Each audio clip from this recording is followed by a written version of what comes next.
can say to add to that introduction, apart from, I will say, me starting the conference today is due to the fact that I wasn't at a meeting a few months ago. And I was told, I think by the ISC team, that you are starting the conference, Nick, and I thought, well, great. I hope next time they volunteer me for something, how about a date with Beyonce would be my favourite step. What I really want to talk about today is the opportunity that exists for us as educators. And what I really want to say is that we are really at a juncture. This is what Mark has mentioned previously. Some people call it the post-PC age, some people call it 21st century learning. Professor Molyneux will talk a bit later on about this as what it can be thought of as the most important thing since the advent of the printing press. That may be true, but it's the opportunity, I think, for us, which I really want to explore, and about how we can change the way that we work in schools, how we can change learning for students, and really society as a whole. Big task for a Tuesday morning, but I think we can actually do this. And just to frame the debate, and I promised my students this, I teach history, and I said I will get a Marxist quote into my presentation. This is Antonio Gramsci, Italian Marxist, and he was talking about a transition in Italy during the early part of the 20th century. And I love this phrase because I think it's really important about thinking about change, which Mark mentioned before. And you can read that, okay, but the key thing he's talking about is the morbid symptoms. There are lots of problems that exist. And this is really the theme for the discussion. And from these morbid symptoms, I hope that we can seize a particular opportunity to get past this. However, we are talking about e-learning, hopefully. You can see I put a question mark. I can say now I don't really know what e-learning is. I can say that the normal definition is it's distance learning using electronic devices in the classroom, and a variety of other things. Using a learning platform, I've heard some people say that's e-learning as well. Really, that's not of interest to me. What I'm interested in are the principles behind e-learning and how it's actually used in schools. So what does it really mean in practice? And the reason why I think this is important is because principles matter. They drive decisions. They drive what we do, and sometimes they are stumbling blocks as well. And that's what I really want to pick apart today. So, what's the first morbid symptom, the first kind of principle that we can see if we look at schools?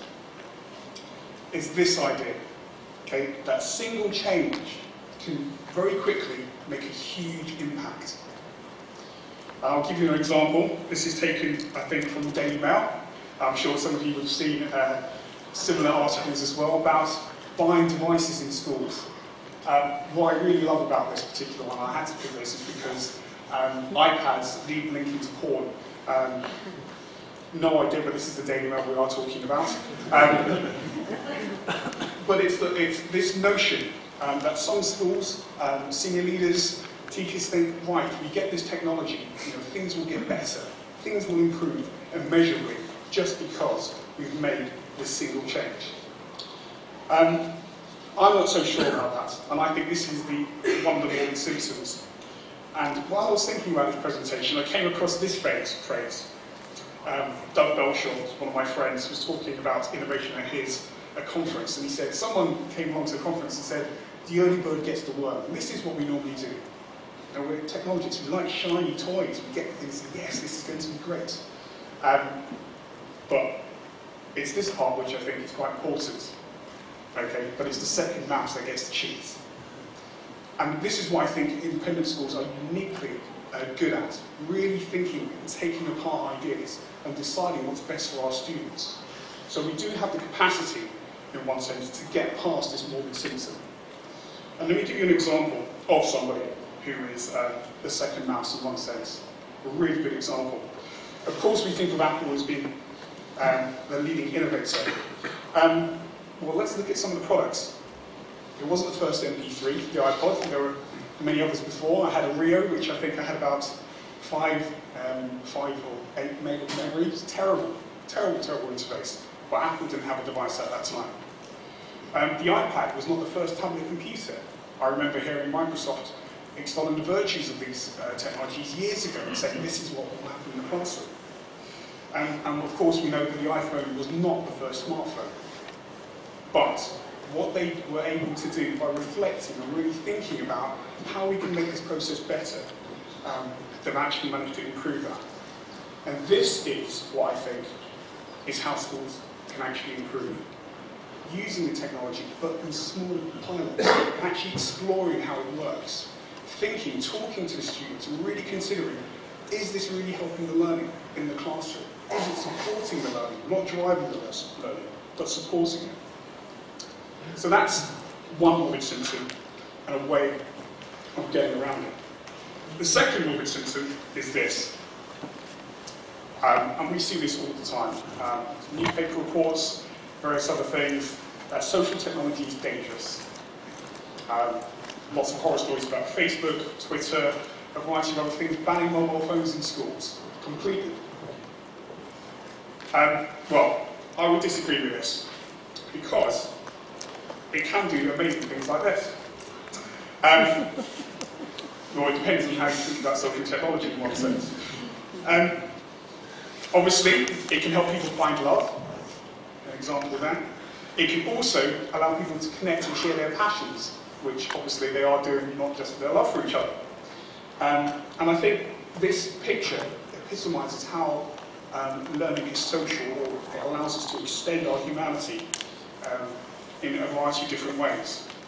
And this is where I think banning all technologies is wrong, because if you think about how we learn, and I think as Mark mentioned before as well, we learn socially. One of the reasons why we're at the conference is so we can talk to each other, engage in conversations, have coffee and then say, how terrible was that first speaker there?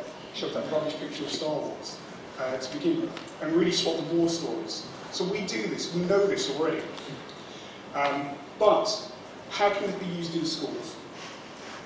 Well, I don't know if anybody read last week's TS magazine. There was a very nice article in TS Pro about personal learning networks, talking about how Twitter can really help staff development. One example. Another example is the use of forums, people talking about their work. Mark mentioned about the wisdom of the crowd, people sharing, learning from each other. This is what mobile technology and effective use of technologies in schools allows us to do. And we can do this, and we already do this. And independent schools especially think about education in a holistic sense. This is why we put such an emphasis on co-curricular, extending people's abilities and their ways of working with other people.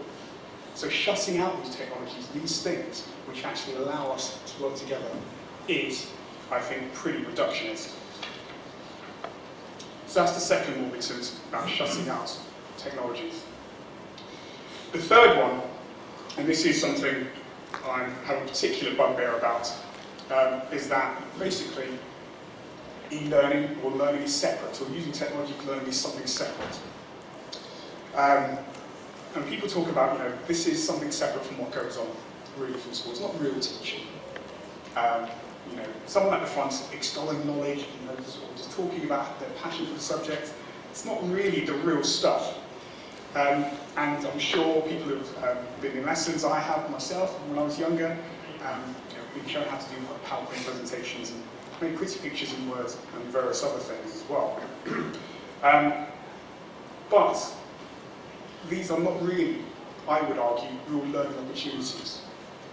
What we want students to be able to do is actually to use these tools for real life situations. And this is what we do. If, for example, when I'm writing lots of policies over the last few months, or redoing them, I normally draft a copy and I send it to the deputy headmaster to have a look at. He comes back with some comments, and I amend it, and then we have a conversation about it.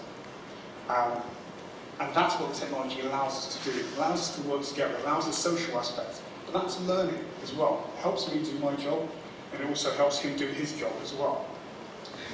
And the other thing that I want to mention about why I think this is very dangerous is because it does mean that we ignore the greater debates about education and the expansion of intelligence as well.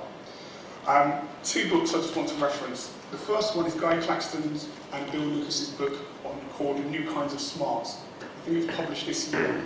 And they're talking about moving from the idea of intelligence being fixed to something which is expandable. Okay, that's the first book. It was based in the UK, based on research here. The second book is Carol Dweck's book called Mindset, I think, if I remember the title correctly. And she's talking about people having a fixed mindset and people having one that's actually much more expansive. Now, this is an important debate for us, really important, because it does mean as educators, we can look at these ideas and think, how can we really help our students learn?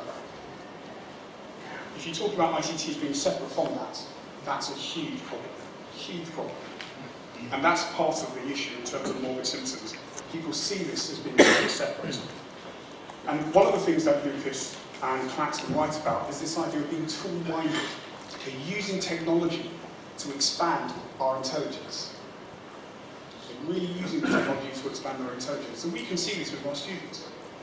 They do some pretty amazing things, and we think, wow, that's pretty good.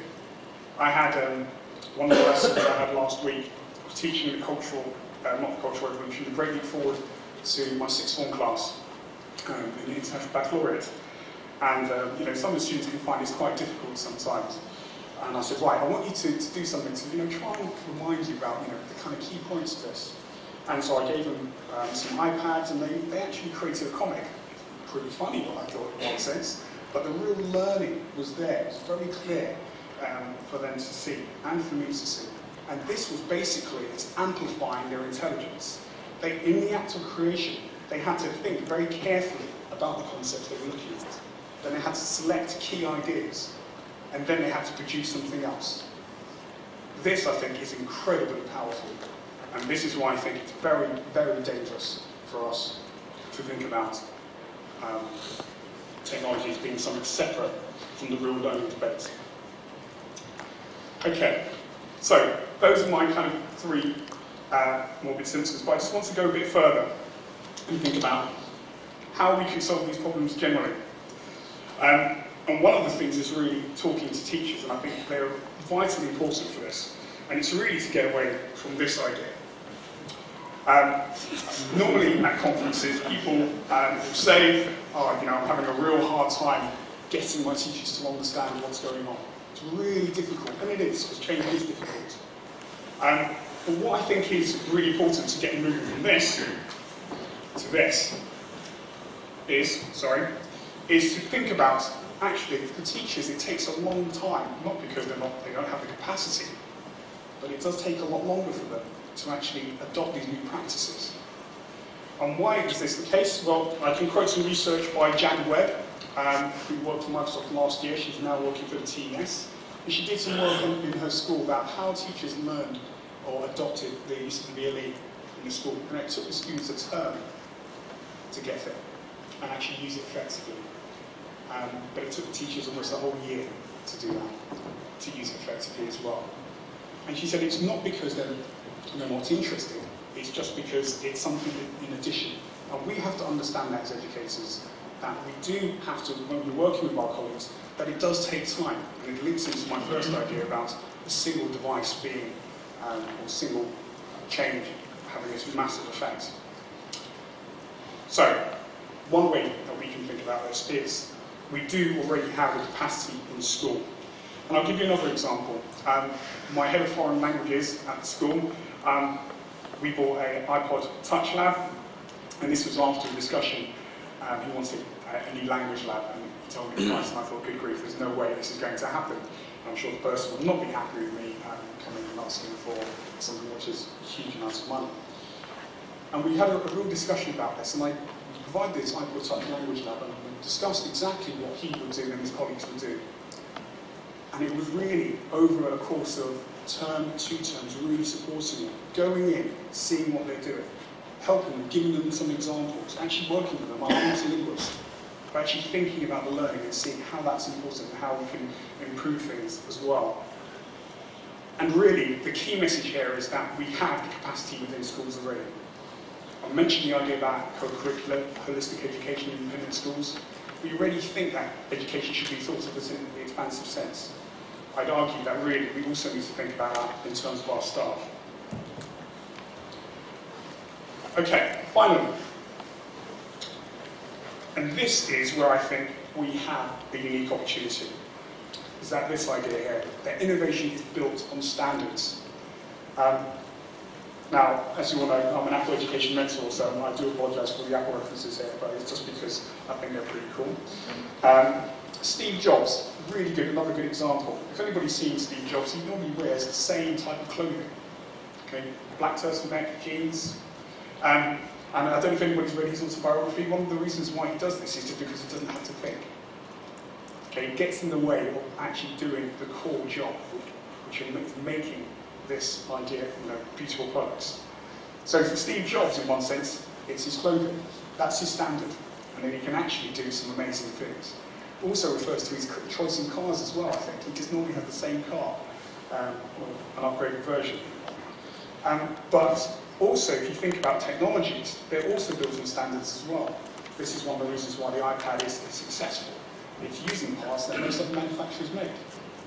Apple do something pretty amazing with the software, but it's pretty much the same thing that most other people, or most other companies, can get hold of. Okay, but we think of it being really innovative. And what I would argue is, in independent schools, we already have this innovation, which is why parents come to us. We already talk about this sense of holistic education. We already push the idea of sport being a learning experience. We push the idea of drama, art, music, a variety of other things, giving students this rounded idea. Okay, and we say that this is actually innovation. It really helps students to learn. And I think in terms of thinking about e-learning, whatever that is, okay, we already have the capacity. So this, going back to what I said before, is really about thinking very carefully about what we do in schools.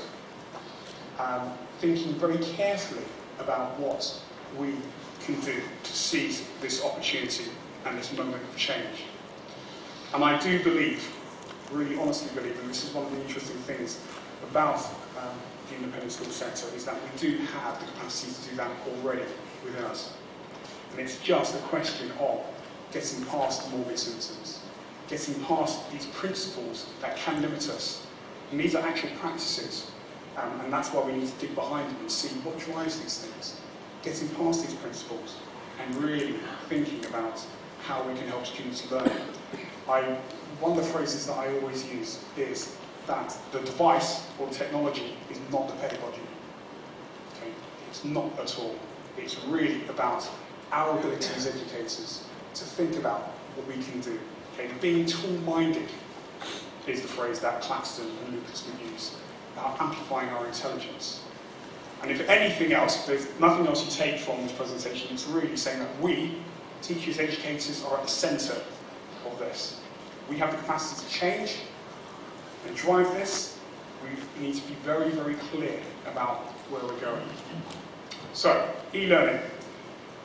As I said, I'm not so sure what that means. I am pretty sure about learning, and I think we do a fantastic job, and we just need to think about the assumptions behind that.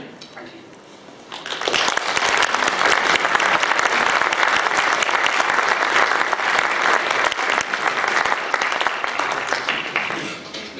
Stir on the Twitter pool, so you can catch up on feedback later. But have we got questions that people want to put in it?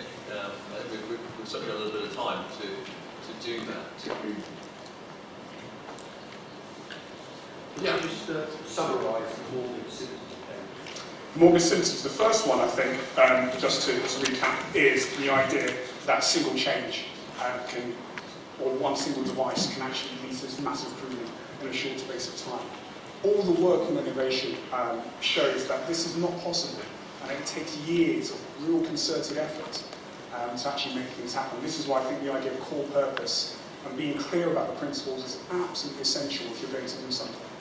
We've heard of schools, and I've spoken to a number of colleagues as well, where they've just bought devices and they said, yes, great, this is going to lead to a massive improvement in learning.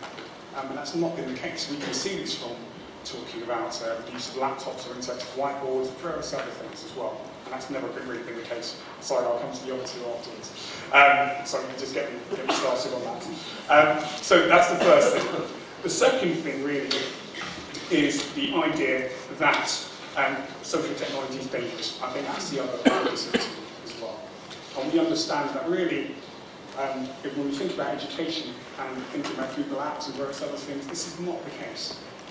Okay, we know that learning is social. This is why we like talking to people as well. And the third thing really is that it's something separate from learning. And I think this is very, very different. We like classifying things as human beings.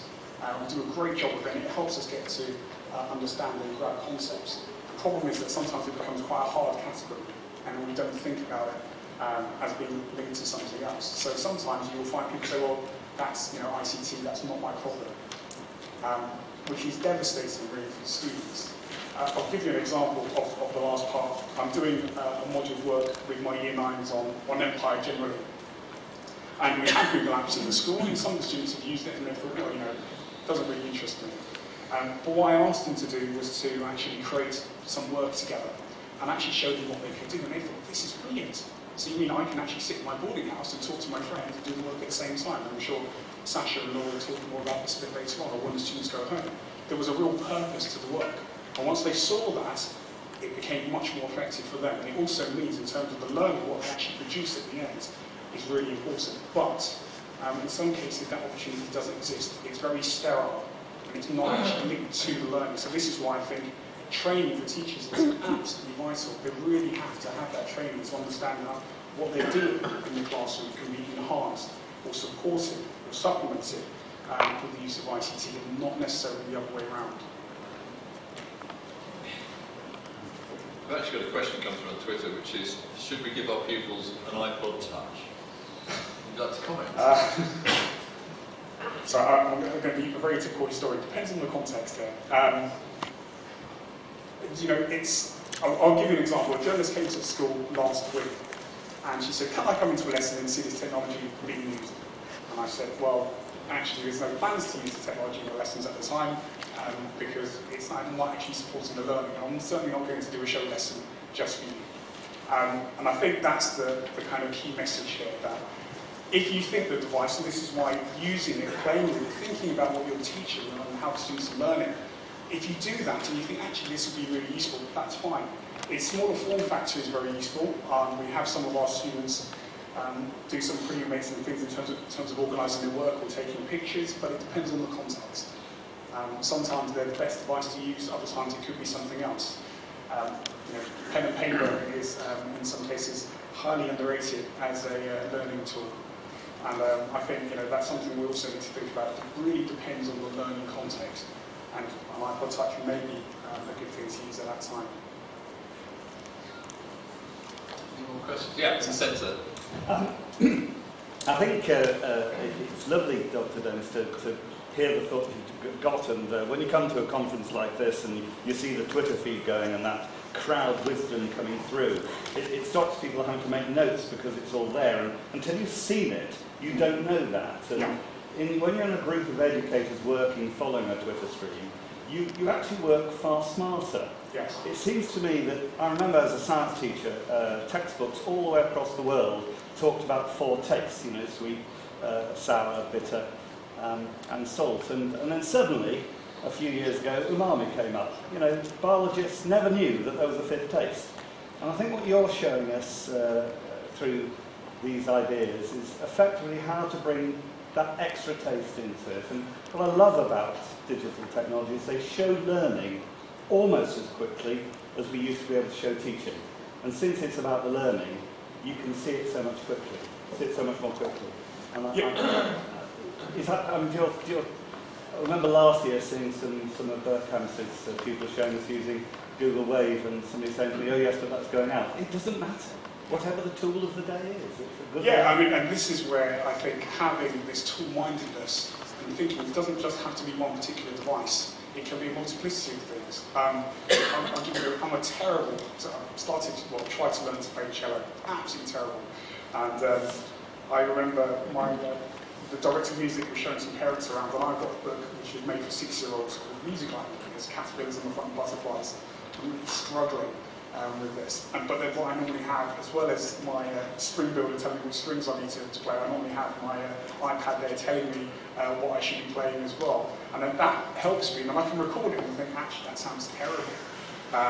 Which it does quite often when I talk about it to my music teacher. He says, I think you need to spend more time practicing. But yes, I think it can show learning very quickly. But in the same point, it's learning as a totality. This is why I think separating it from, or talking just about e-learning and not seeing it as part of a larger whole is very, very dangerous. And it means that we kind of leave it to the side and don't think about it in terms of how we can really progress students. So I think, yes, technology is great for showing the learning very quickly, but it's not the only way of showing it. Nick, we've got a couple of questions come through around the whole issue of whether we allow young people to bring in devices, how much we open up Wi-Fi to students, should we let them carry mobile devices around with them? Your views on that? Yeah, well, all the things that I'm really talking about are experiences and what I've seen in terms of working with schools and what we do at Felsted as well. We generally, and this sounds ironic in one sense, we have a general ban on mobile phones because that was the only way I could get it through the school.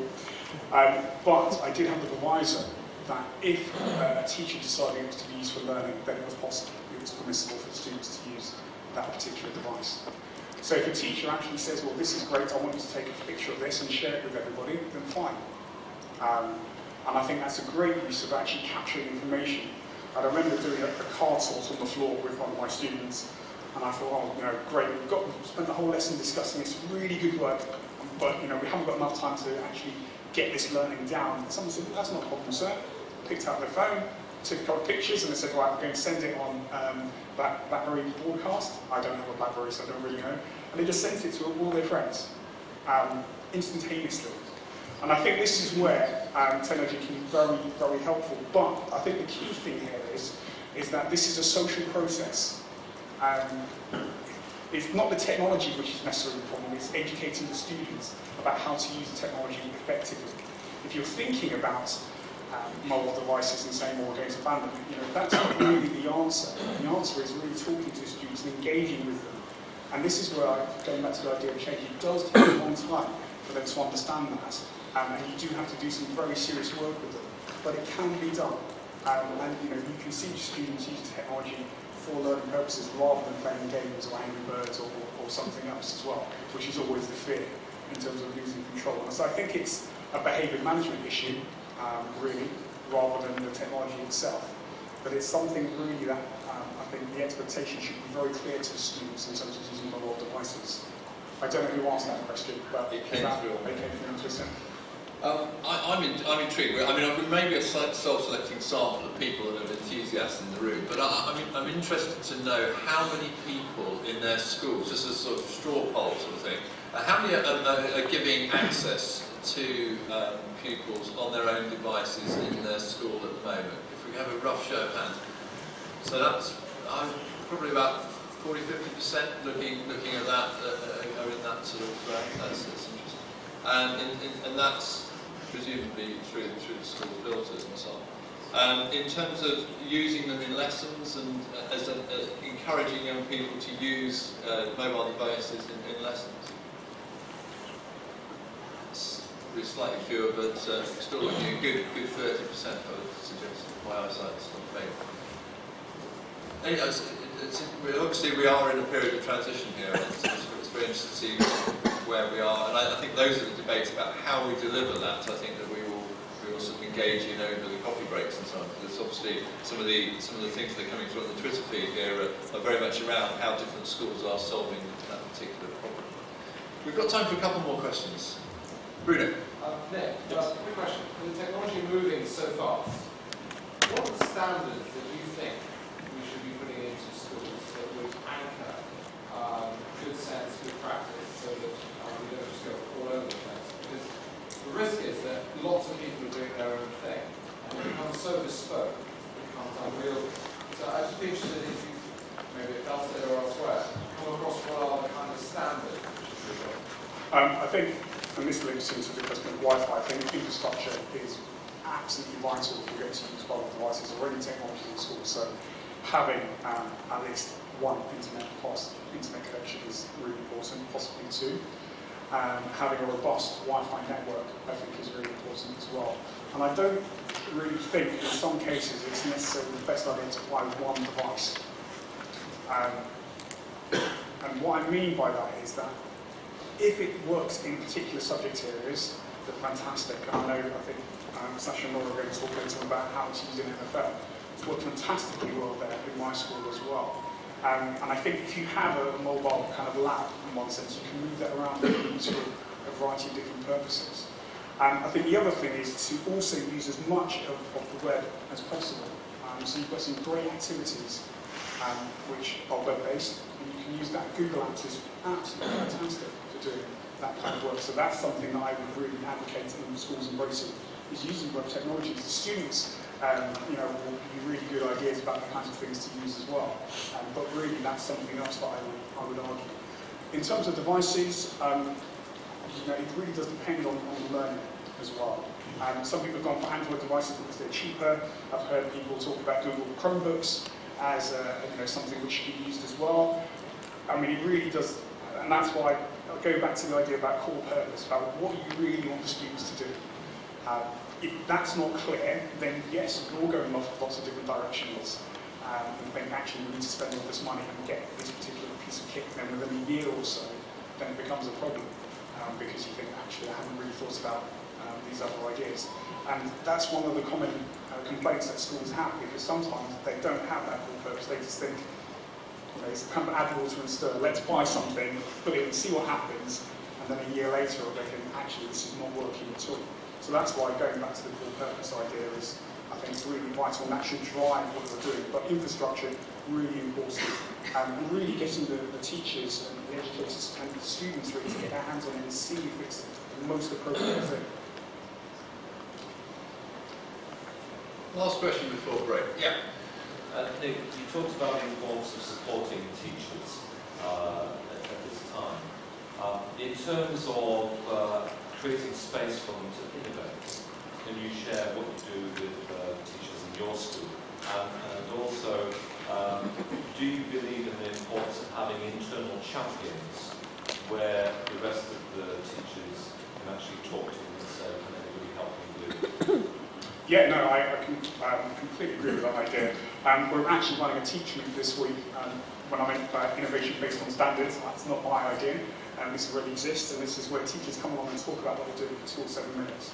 And people are really quite excited about this, to be honest. And the ones that I've run before have been well attended, and everyone comes away thinking this is a great idea.